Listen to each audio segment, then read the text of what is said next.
Very good morning viewers. दोस्तों, जिस हिसाब से 2025 के एंड से गोल्ड और सिल्वर के प्राइसेस, ये दोनों प्रेशियस मेटल के प्राइसेस दोनों ही तेज़ी से बढ़ते जा रहे हैं। जहां गोल्ड के प्राइसेस करीब करीब 70% से ऊपर बढ़ गए हैं और वहां सिल्वर के प्राइसेस अगर देखें तो करीब करीब 140% से काफ़ी ऊपर चले गए हैं।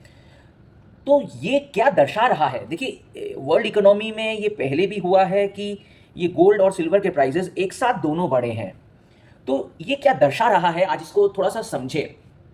देखिए, गोल्ड और सिल्वर के प्राइसेस दोनों एक साथ बढ़ना ये वर्ल्ड इकोनॉमी के लिए एक अच्छा संकेत नहीं है। मैं पहले ही बता रहा हूँ, ये जो देख रहे हैं गोल्ड और सिल्वर के प्राइसेस बढ़ना, ये बहुत कुछ इंडिकेट कर रहा है, जो कि ये इंडिकेट कर रहा है कि विश्व की अर्थव्यवस्था बिल्कुल भी अच्छी नहीं चल रही है। अब क्यों मैं कह पा रहा हूँ, या ये इससे क्या पता चल रहा है, ये बात मैं कैसे रख पा रहा हूँ, इसको थोड़ा देखें।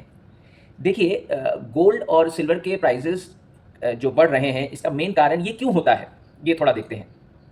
इसका मेन कारण ये है कि लोगों का जब विश्वास हट जाता है पेपर करेंसी से, जो कि आपको अभी देखने को मिल रहा है किस तरीके से लोगों का विश्वास डॉलर से हटते जा रहा है, और किस तरीके से सारे ज़्यादातर देश वर्ल्ड में अगर देखें, उनके सेंट्रल बैंक्स क्यों गोल्ड भर भर के खरीद रहे थे।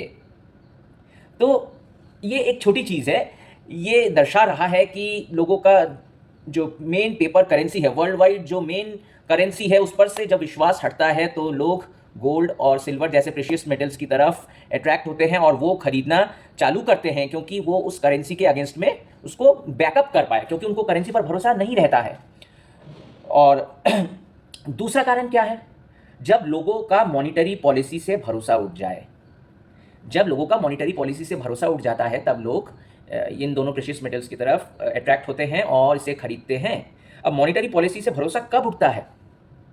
भरोसा तब उठता है लोगों का कि जब लोग देख पाते हैं कि सरकार जिस हिसाब से बोरो करती है, खर्चा करती है देश के डेवलपमेंट के ऊपर, लेकिन उसका इतना खर्चा करने के बाद भी जब देश में ग्रोथ नहीं मिलता है, मतलब ज़्यादा स्पेंडिंग हो रही है लेकिन उस हिसाब से ग्रोथ नहीं आ पा रहा है, तभी लोगों का मॉनिटरी पॉलिसी से भरोसा उठता है। और जिसके कारण क्या होता है, जिस समय सरकार क्या करती है, मनी प्रिंट करके लिक्विडिटी बढ़ाना चाहती है, लेकिन लिक्विडिटी के बढ़ने पर भी उस हिसाब से जो देश में ग्रोथ आना चाहिए, वो जिस हिसाब से देश में डेवलपमेंट होना चाहिए, ग्रोथ आना चाहिए, स्पेंडिंग के हिसाब से नहीं होता है। तो इसी वजह से मॉनिटरी पॉलिसी से लोगों का विश्वास धीरे धीरे हटना चालू कर देता है और लोग गोल्ड और सिल्वर जैसे और दूसरे प्रेशियस मेटल्स खरीदने लगते हैं, जिसकी वजह से गोल्ड और सिल्वर के प्राइसेस दोनों बढ़ते रहते हैं, क्योंकि उनका डिमांड बढ़ जाता है। अच्छा, एक और चीज़ कि जब इस तरीके से लिक्विडिटी ज़्यादा फ्लो होने लगती है और लोग स्पेंडिंग करने लगते हैं, लेकिन ग्रोथ नहीं जब आता है, इसी के कारण धीरे धीरे डेप्थ का बर्डन चालू होने लगता है। तो इस समय आप देखिएगा वर्ल्ड में जिस हिसाब से डेप्थ घूम रहा है, पूरा वर्ल्ड कर्ज में डूबा हुआ है। इस डेप्थ साइकिल, जो विशेष साइकिल अभी चल रहा है, ये जो डेप्थ साइकिल चल रहा है, ये कंटिन्यूअस चल रहा है। इन सब सिचुएशन में गोल्ड और सिल्वर के प्राइसेस दोनों बढ़ते हैं। अब क्या होता है, जब ये इसका थोड़ा अलग दूसरा तर्क में जाते हैं, थोड़ा मार्केट से इसको अब रिलेट करना चाहूँगा मैं, इक्विटी मार्केट से। तो जब डेप्थ बढ़ जाता है, सरकारें भी डेप्थ में होती हैं, जब लोग भी डेप्थ में आ जाते हैं, तो क्या होता है, उस समय लोगों का मेन उस समय जो फोकस रहता है कि वो आलतू फालतू स्पेंडिंग नहीं करते हैं और वो डेप्थ को भरना चालू करते हैं। उनका मेन एम रहता है वो डेप्थ को किस तरीके से पूरा करें। तो जब वो डेप्थ को पूरा करने में लग जाते हैं तो वो स्पेंडिंग नहीं करते हैं। तो जब वो स्पेंडिंग खर्चा नहीं करते हैं तो जो कंपनियों के प्रोडक्ट वो खरीदना बंद कर देते हैं, जिससे कि दूसरों के लोगों का इनकम इफेक्ट करता है, बिजनेस भी इफेक्ट करते हैं, क्योंकि उनके सेल्स कम हो जाते हैं, उनके अर्निंग्स कम हो जाते हैं। और इस तरीके से जो अभी हम बोलते कई 2-3 साल से बोल रहे हैं, कंजम्पशन नहीं हो रहा है, कंजम्पशन की कमी के कारण प्रॉब्लम आ रहा है, तब कंजम्पशन में कमी आ जाती है, बिजनेसेस इफेक्ट होते हैं, बिजनेसेस ऐसे करके शट डाउन होने लगते हैं।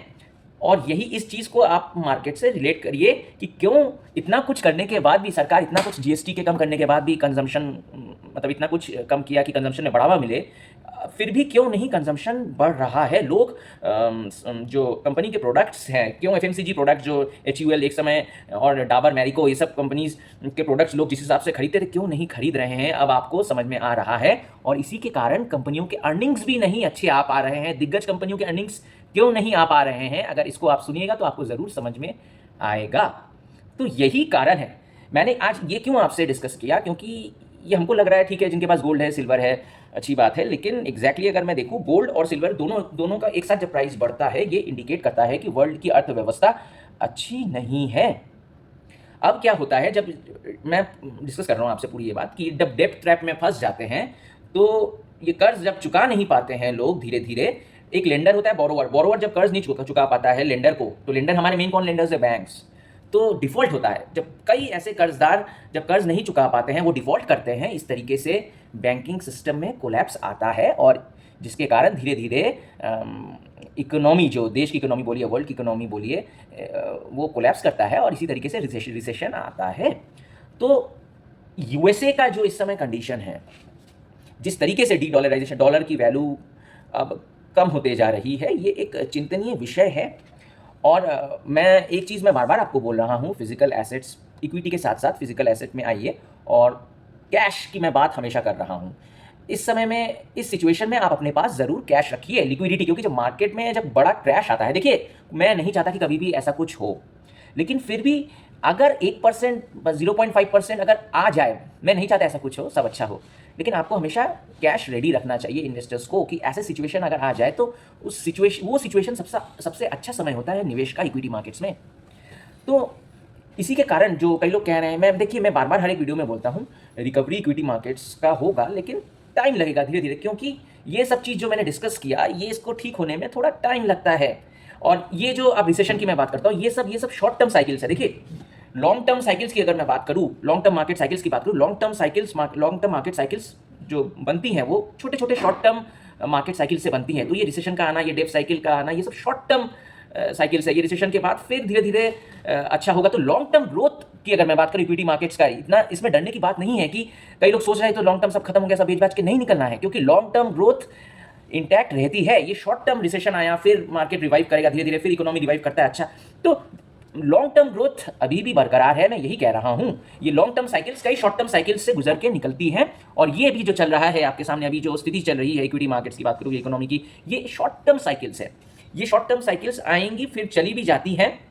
तो इसीलिए मार्केट से आप सब कुछ बेच बाच के बड़े लॉस लेकर मत निकलिए, मैं यही कह रहा हूं। पेशेंस रखिए, अपने पोर्टफोलियो को सही से डाइवर्सिफाई करिए, फिजिकल एसेट्स भी थोड़ा आपके पास रहना चाहिए। ये तो आपको ये जो सिचुएशन देखने को मिला, इसी से आपको एक सबक मिला होगा कई लोगों को कि पोर्टफोलियो एलोकेशन कितना इंपॉर्टेंट है, किस हिसाब से आपके पास हार्ड एसेट्स भी रहने चाहिए।